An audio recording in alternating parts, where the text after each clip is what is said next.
A very scary start to the workday here at the TripAdvisor headquarters. If you look up to the 4th floor, you can see that broken window and a bullet hole. Last year, it was discovered in this bush. A neighbor gardening found herself face to face with a python. We're at the intersection of winter and spring. And if we ever want to get to spring, there's a lot of snow in the way. Portland Public Services has been patching up potholes like this one nearly every day, but they say the weather is undoing a lot of their work. The impact of that crash sent that car airborne and into this tree where you see all of this debris still scattered. You get a picture when you look at a bin like this one and consider for every 10 lobsters, 7 of them are heading to the Asian market. Honestly, I need to stand here holding a pole in the parking lot or else I could fall over in these winds. Jose may be in southern New England, but this is still a system making a splash here in Maine. It makes it real that like my baby really is like, she's not coming back. It was gut-wrenching, asking a judge to declare her daughter, Ayla Reynolds, dead. But after waiting nearly 6 years, watching the largest investigation in Maine state history stall, Trista Reynolds thinks a civil case is the only way forward. I've never wanted money out of it. I want justice for her. Trista plans to sue Ayla's father, Justin DePietro, for wrongful death. He was the one who reported Ayla missing, and state police have discredited his story that Ayla was abducted. The toddler's blood was discovered in his basement, but her body was never found. There are things that I know that nobody else knows. There's things that I've seen that nobody else has seen. She doesn't want to compromise the ongoing criminal case, but Trista says police have shown her evidence that's convinced her she'll never see Ayla again. Based on what they've told you, do you think there's any possibility that they'll ever find her remains? No, I don't. Are you able to say why you feel that way? No, I cannot. Police say the last 3 people to see Ayla alive hold the key to this case. Justin DePietro, his sister, and his ex-girlfriend. That's who Trista plans to depose in a civil lawsuit. I need them to see the hurt that they've caused, and I want her to be able to be laid to rest the proper way. We're expecting the judge's decision on the death certificate sometime this week. In Portland, Maine, Danielle Waugh, NBC Boston. What's on that? Heart. Nate Lambert loves his bear.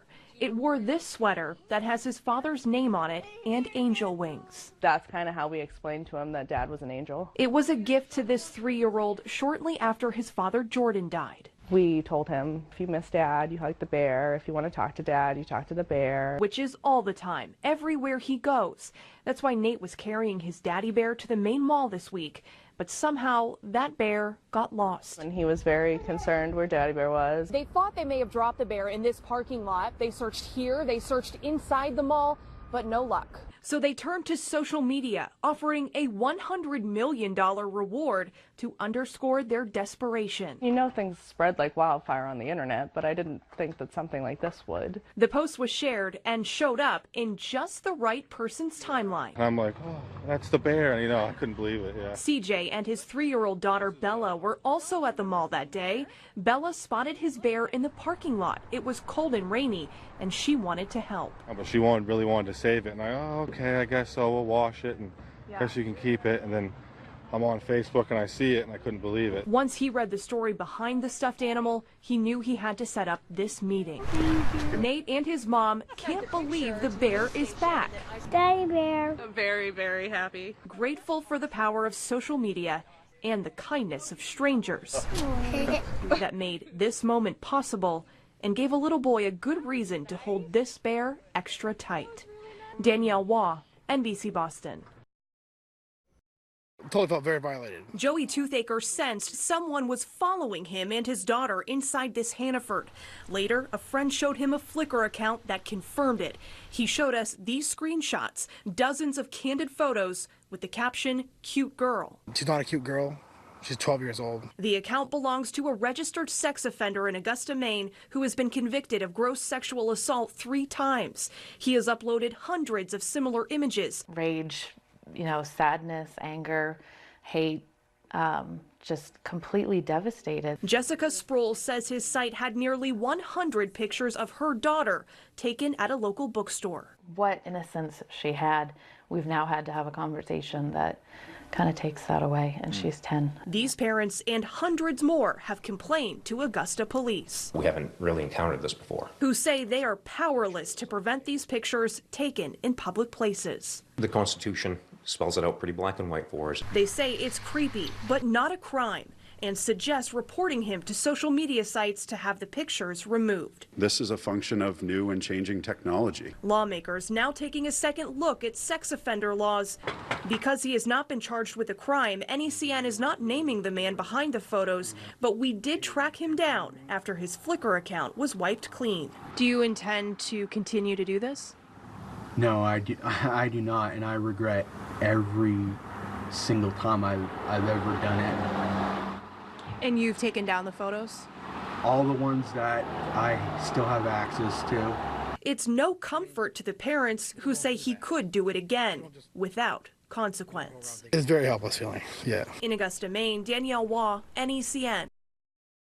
Good afternoon. How are you folks doing? At McSeagull's in Boothbay Harbor, Maine, she goes simply by Ann. I'm Ann, and I'll be taking care of you today. And those unsuspecting out-of-state customers Who had the quesadillas? may not realize just who is bringing them their beer. I would never question that she's anything but our waitress. But this waitress is better known as Maine's First Lady, Ann LePage, surprising everyone with her choice of summer job. Because she's the governor's wife. The governor looked at me like I had 4 heads, and my son thinks I'm having a midlife crisis. Mrs. LePage says she's waiting tables to simply supplement her income so she can afford a new car. With a $70,000 salary, her husband is the lowest paid governor in the country. I'm here to earn some money. I'm here to work hard. I'm here to have fun. And she is. My kind of woman. Having laughs and also doing the dirty work, she's earning her tips and a new respect for servers. You do not stop. You work hard. But one thing that hasn't changed is her opposition to raising Maine's minimum wage. You've got servers that bust their butts out here to do a good job, and if that minimum wage goes through, they are going to have to turn over their tips to get paid the $15 an hour, and a lot of people here earn more. Are you going to give her a big tip? Absolutely. She's fabulous. Insisting this is neither political statement nor publicity stunt, just a summer job that so far is serving her well. Next time I come, I'm going to ask for the First Lady's table.